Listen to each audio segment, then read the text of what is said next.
ये आकाशवाणी है। कार्यक्रम सुर्खियों में प्रस्तुत है राष्ट्रीय मतदाता दिवस की पूर्व संध्या पर मुख्य चुनाव आयुक्त सुशील चंद्रा का संदेश। मैं 12वें राष्ट्रीय मतदाता दिवस के अवसर पर भारत के सभी मतदाताओं को बधाई एवं शुभकामनाएं देता हूं। यह दिन हमें दर्शाता है कि हर एक वोट अमूल्य है। आज मैं देश के प्रत्येक मतदाता के प्रति अपना आभार व्यक्त करता हूं। विश्व के कई भाग ऐसे हैं जहां वोट देने का अधिकार एक लंबे संघर्ष के बाद हासिल हुआ। हमारे देश के सभी वयस्क नागरिकों को यह अधिकार तभी मिल गया था जब भारत आजाद हुआ। वोट देने का ये अधिकार बहुमूल्य है। आपको पूरी समझ के साथ अपने इस अधिकार का इस्तेमाल अवश्य करना चाहिए। मतदान केंद्रों पर आपकी उपस्थिति हमें प्रेरणा देती है। लोकतंत्र की नींव उस वक्त और मजबूत हो जाती है जब मतदाता अपना वोटर कार्ड हाथ में लिए मुस्कुराते हैं, जब वे मतदान के लिए बेहद ही सब्र के साथ लाइन में खड़े अपनी बारी का इंतजार करते हैं। भारत की चुनाव प्रणाली दुनिया की सर्वश्रेष्ठ चुनाव प्रणालियों में से एक है और मेरे प्रिय मतदाता, आप इसका केंद्र हैं। इस वर्ष का राष्ट्रीय मतदाता दिवस और भी अधिक महत्वपूर्ण है। यह दिवस भारतीय चुनावों के 70 वर्षों के पूरे होने और देश की आजादी के 75वें वर्ष के अवसर पर मनाया जा रहा है। 7 दशक पहले देश में पहले आम चुनाव आयोजित किए गए थे। 17.25 करोड़ से अधिक मतदाताओं के साथ पहला चुनाव वाकई पूरे विश्वास और ईमानदारी से किया गया। ऐसा काम था जिसका उदाहरण मानवता के इतिहास में बहुत कम देखने को मिलता है। तब से भारत निर्वाचन आयोग पूरी दृढ़ता के साथ लोकतंत्र के रास्ते पर लगातार आगे बढ़ रहा है। हमने मतदाताओं के साथ सिर्फ स्वतंत्र और निष्पक्ष ही नहीं बल्कि ऐसे चुनाव कराने का प्रयास किए जो समावेशी, सुगम, सहभागी और एक उत्सव की तरह हों। इसी भावना के साथ राष्ट्रीय मतदाता दिवस 2022 की थीम समावेशी, सुगम एवं सहभागी निर्वाचन की ओर अग्रसर रखी गई है। भारत जैसे बड़े और विविधताओं से भरे देश में चुनाव कराना हमेशा से ही एक चुनौतीपूर्ण कार्य रहा है। इस समय पूरे देश में 95 करोड़ से अधिक मतदाता हैं। वैसे परिस्थितियां चाहे कितनी ही मुश्किल क्यों न हुई हो, मतदाताओं ने आयोग के प्रति हमेशा अपना भरोसा जताया और हर चुनाव में बढ़ चढ़कर भाग लिया है। मुझे आपको ये बताते हुए खुशी हो रही है कि इस वर्ष कुछ ऐतिहासिक चुनाव सुधार लागू किए गए हैं। भारत निर्वाचन आयोग की सिफारिश पर लोक प्रतिनिधित्व अधिनियम में कुछ अत्यंत महत्वपूर्ण संशोधन किए गए हैं। इनमें से पहला संशोधन हमारे सभी युवा मतदाताओं को वर्ष भर में पंजीकरण की 4 बार सुविधा प्रदान करता है। पहले युवा मतदाता केवल एक बार वर्ष में 1 जनवरी को ही मतदाता सूची में नाम दर्ज करवा सकते थे। अब इस संशोधन के बाद वर्ष की 1 जनवरी, 1 अप्रैल, 1 जुलाई और 1 अक्टूबर में से किसी भी दिन 18 साल की आयु प्राप्त करने वाला कोई भी भारतीय नागरिक पंजीकरण करवाकर अपने मतदान के अधिकार का उपयोग कर सकता है। अगला संशोधन मतदाता पहचान पत्र को आधार से जोड़ना है। इससे मतदाता सूची में से नामों का दोहराव हटाने और उसे अधिक सशक्त करने में मदद मिलेगी।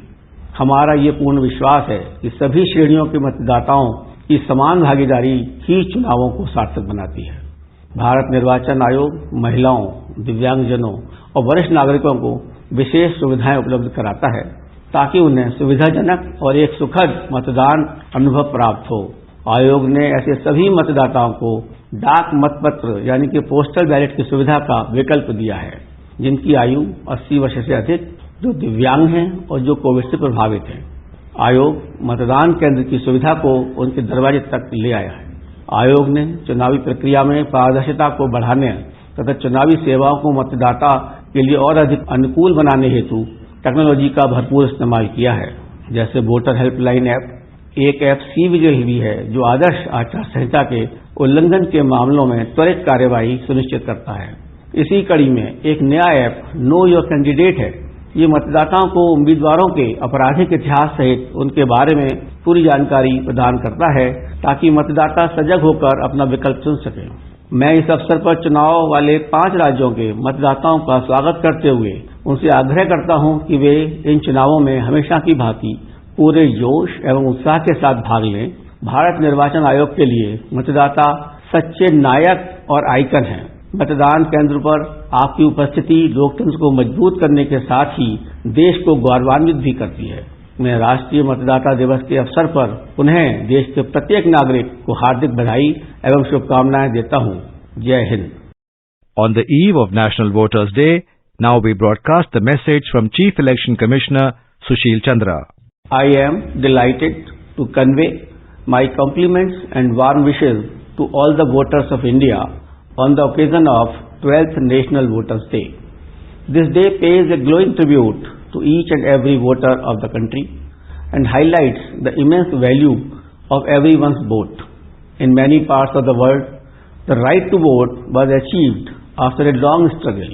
In India, the right to vote was granted to all adult citizens at the same time when India won her freedom. This right is precious. You must exercise it and exercise it judiciously. Your presence at the polling stations is a source of inspiration. Democracy thrives and flourishes when voters queue up on election day, cheerfully waving their happy cards, patiently waiting for their turn to vote. India's election system is one of the best in the world, and you, dear voters, are its very heart and soul.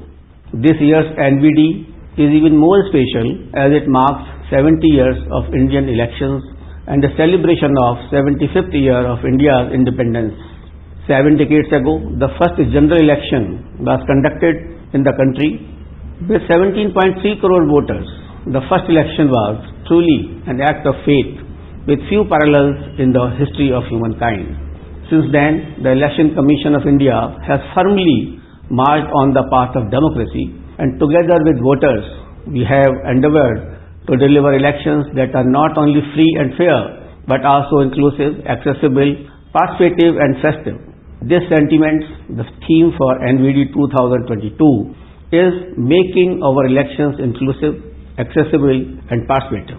Conducting elections in a country as large and as diverse as ours is always a challenging task.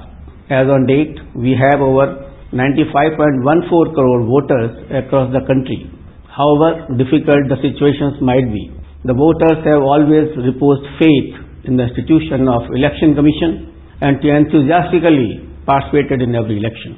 I am happy to share with you some historic electoral reforms that have been affected this year. On the recommendation of Election Commission of India, few crucial amendments have been enacted to the Representation of the People Act. The first of these amendments facilitates registration for all our young voters 4 times in the year. Earlier, young voters could be enrolled in the voter list only once, that is on 1st January of the year. Now, with this amendment, any citizen attaining the age of 18 years can be registered on any of these 4 dates, that is on 1st January, 1st April, 1st July and 1st October of a year, and can exercise voting rights. Next is linking of voter identity card with Aadhaar, which would help in weeding out duplicate entries in the electoral roll and further purify the poll. We truly believe that it is the equal participation of all categories of voters that makes elections meaningful. ECI provides special facilitation for women, persons with disabilities and senior citizens for a comfortable and pleasant voting experience. The Commission has brought polling stations to the doorstep of voters, and the option of postal ballot facility has been extended to all those voters who are senior citizens, aged 80+, persons with disability and those who are COVID affected. The Commission has leveraged technology to enhance transparency and make election services more voter friendly and easily accessible with apps like Voter Helpline. Another one is C-Vigil, which ensure swift action in case of violation of Model Code of Conduct. The latest one is Know Your Candidate app, which provides voters with information about candidates, including the criminal antecedents, to enable voters to make an informed choice. I take this opportunity to welcome and call upon the voters of 5 states where elections are underway and urge them to participate in these elections as enthusiastically as they have always done. The voters are the true heroes and icons for the Election Commission of India. Your presence at the polling stations strengthens democracy and makes the country proud. I again extend my heartiest congratulations and best wishes to every citizen of the country on the occasion of National Voters Day. Jai Hind. You were listening to the message from the Chief Election Commissioner Sushil Chandra on the eve of National Voters Day.